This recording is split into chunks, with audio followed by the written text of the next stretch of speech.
So, World Series of Board Games. What happened? How'd it go?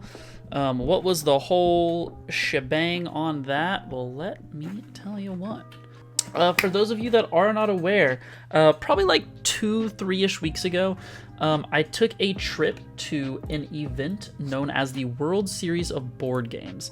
The World Series of Board Games is basically a huge tournament event thing where they have the main event is 16 total games, and the winner of each of these games gets like a ring to say like, hey, I'm the world champion of whatever game it is that they were playing. And then once they win that, all those 16 people get put into a semifinal where it's tables of 4 playing different games, and then it shrinks down to a finals table where the winner of each of those tables plays one final game. Winner takes home a bunch of money. It's good times, good vibes, all those kinds of things. I myself competed in Ticket to Ride, which I won the first round, lost the second one, but that is not what I want to talk about today. What I want to actually discuss is Dice Throne, which I am hoping some of you might know about, and if not, I'm going to introduce you to one of the best board games to ever gosh diggity darn do it. All right? Dice Throne is basically a little dice throwing game. So you have these boards, and basically it is like a form of combat Yahtzee. That's kind of like the meme and the joke that usually goes around, is that it's combative Yahtzee. And at the World Series of Board Games, they held their very first World Championship. And they started talking about this a while ago, and I found out this was happening, and immediately I was like, I gotta know. Right, I gotta see what's going down. So anyway, we show up. There ends up being 150 entrants. What they did was they started off with pools matches. The pools matches were pretty cool. It was basically you played 3 games, and then the top 8 players from each pool play, which there was 8 total, would get to make it to playoffs. So you had a 64-man bracket, and it was single elimination, which was super nerve-wracking. Single eliminations, like you make one mistake and you're done, right? Because it was also the way it would work, which again, these are character-based games, so you have your character with their dice with their deck. And what would happen is I had 3 chosen characters, basically, that I brought that I wanted to play with. And what would happen is the other person would also have 3. We would roll a die. Whoever got the higher number would ban first. So if I got highest, I'd say, hey, I don't want you to play with Moon Elf this game. And then he'd look at mine and say, okay, I don't want you to play with Loki. Cool. We would then roll a dice again. And then with the 2 that were remaining, whoever won the die roll got to decide between 2 options. They would either decide between A, if they want to go first and also pick their character first, or if they wanted to go second and then pick their character second. This is important because in Dice Throne, most matchups are pretty close to even. A lot of matchups are pretty 50-50 for the most part. It's actually a pretty dang well-balanced game. There's a few characters that are a little questionable, but I digress. Pretty dang good game. I think, in all honesty, if you're a good player, your worst matchup's like a 40-60. There's not really a right answer there. I mean, usually going first in this game is a huge advantage, but there are some matchups that you just don't wanna. There's certain characters that, like, you know, if I knew I wanted to beat them and I had a certain character like ready to take them down, I would kind of change accordingly. I made it through pools. I 3-0'd in pool play. My pool play games, by the way, insanity. I beat some dude with Pyromancer like 41-0, which that basically means your health totals, you start with 50, or maybe it was either high 30s or low 40s. And so I took almost no damage that game. So it was ridiculous. So did really good in pools. I start off my bracket run, my very first game, bottom, you know, we're top 64. We've made it to playoffs at least. And I go into a mirror match. Now, mirror matches in Dice Throne suck. Whenever you're playing against a different character, understanding the matchup is the most important part, right? Understanding what I have to do to beat your character. That is something that completely goes away in mirror matchups, right? Because it's just the same abilities, the same dice, the same cards against each other. Black Widow is very dependent on draws. If your deck is not, like, if you get really unlucky and your deck is not well, you know, laid out, you can just lose a game. And it is safe to say that my deck was much worse than my opponent's. My only advantage was he did not know how to play Black Widow very well. We go through, he kind of has the advantage. I'm keeping it close just because it's clear that like I understand what abilities to go for and what not to. So I'm like keeping it pretty close, even though he has a pretty big board advantage right now with his upgrades. And it comes down to a point of he misplays towards the end but commits to the attack, and didn't realize or didn't know how a certain card worked. So the attack ended up being not very strong, which allowed me to get my final turn to win the game. So that was very good. It was a pretty large misplay by my opponent, but hey, we take those. That's how the game goes sometimes. From there on, it was pretty good games. Up until semifinals is when it started to get scary again. So basically, there's an online community called like Dice Throne Competitive Online or something like that, and a lot of the people that were in that pulled up in their like Dice Throne Online shirts. They had their tags on the back. Like, it was a group of people. 2 out of the 4 semifinalists, because semifinals it's 1v1, so there's 4 people remaining. 2 of them are from that group. One of them, who I am playing, is very clearly very knowledgeable about the game, extremely so. Very clearly knows what he's doing, very clearly has it down to a science. He plays, it seemed very similarly to me, like he kind of knows the numbers and what he's looking for. And I was playing a character who you may know if you watch anything Marvel, called Loki. Now, Loki does some absolute shenaniganery nonsense, and that's the only way I can word it, okay? One of his most powerful tools is called illusion, and basically what this is when someone hits you, you then have 3 cards that you put face down. You can random shuffle them, or you can pick where they go. You're going to reveal them to your opponent, face down obviously. They're going to pick one. One of them, doesn't matter, the attack goes all the way through, and they get a bag of tricks. Cool. All right, that's, not too great. One of them blocks half of the damage they deal. That's not bad. Blocking half is a big deal. Now, the third option of the 3 negates all of the damage, and that is not an exaggeration, literally all of the damage. Every single bit of it, which is insane. The beautiful thing about Loki is you can kind of get in your opponent's head, and you can really start to play the game of like predicting where they're gonna grab.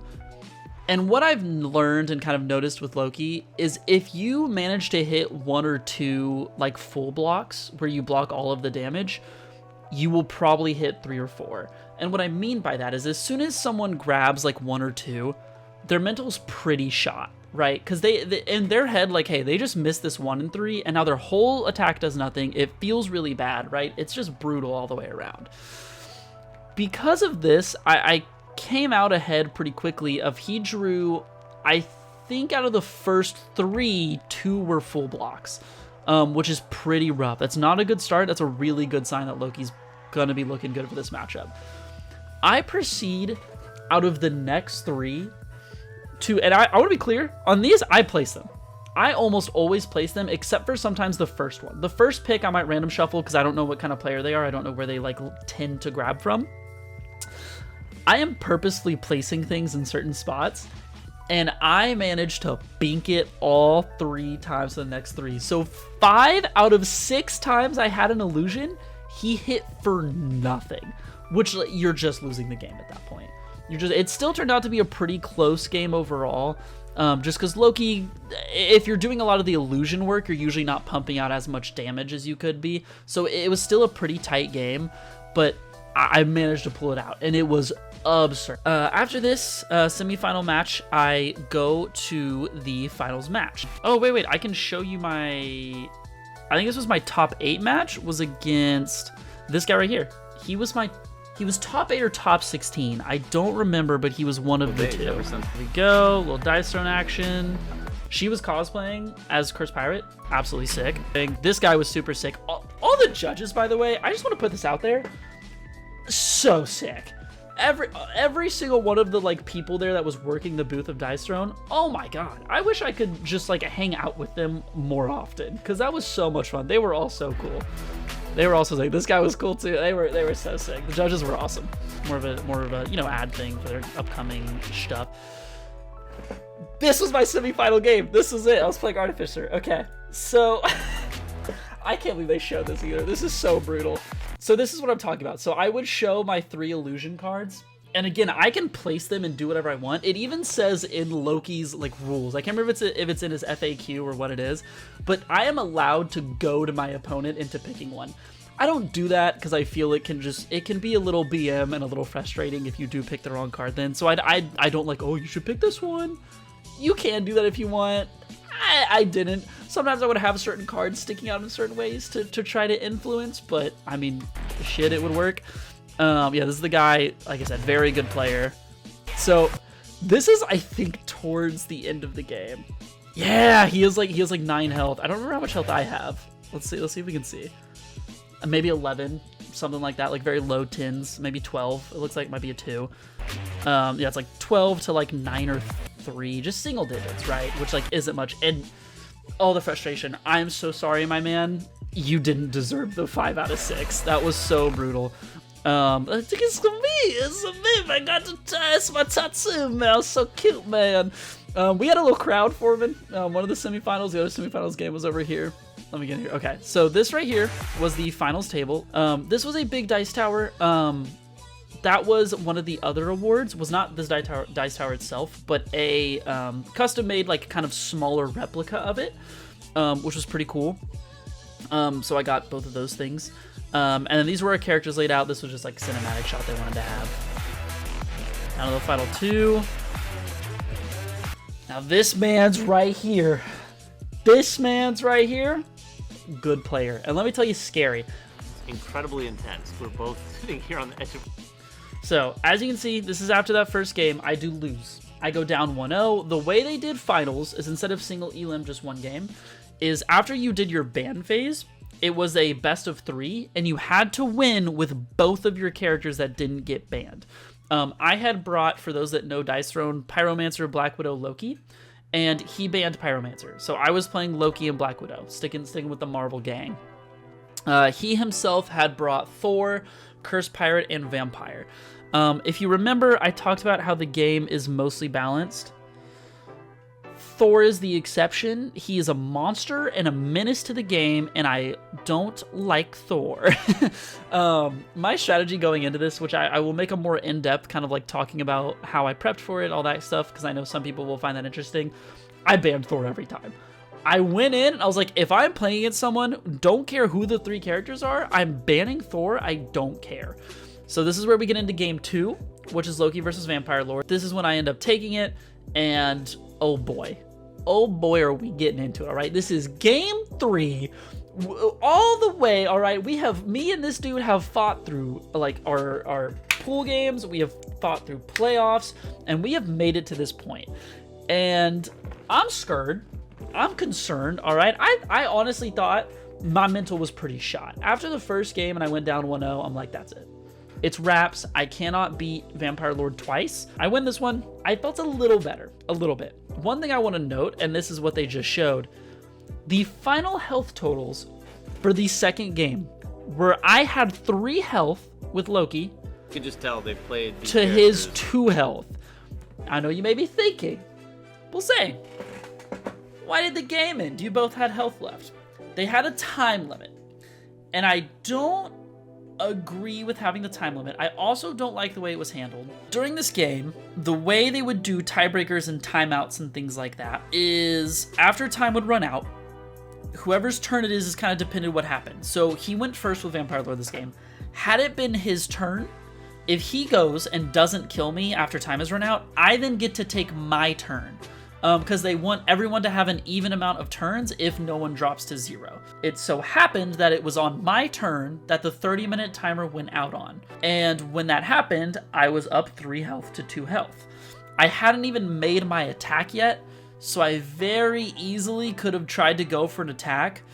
There was technically a world in which he hit back and won the game.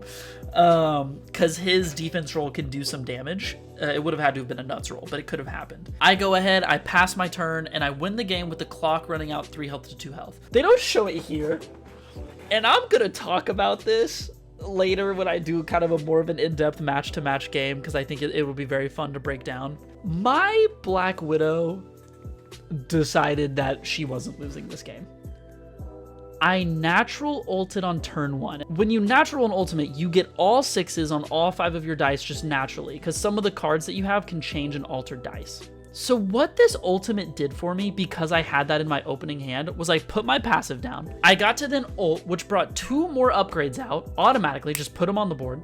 And then I get to draw 2 cards on top of that because of my passive. It was the most egregious start to a game I have ever had. It was utterly freaking ridiculous. I cannot exaggerate enough how stupid this was. We go through and we shake it off. And just watch. Right, congratulations, Blzane Andrews. What a That comeback. That is adrenaline leaving the body, baby. Adrenaline leaving the body. Oh, I was so pumped. Look at my goofy smile. I said, cheese. I was cheesing. I was cheesing a little bit. Oh my gosh, it was so hype. But yeah, that's kind of the general storyline of how I went from pool play to bracket play to championship to the champion. And oh my god, it was such a blast. I've said this quite a bit, but like the people that were running the Dice Throne event absolutely killed it. It was such a good time. The judges were amazing.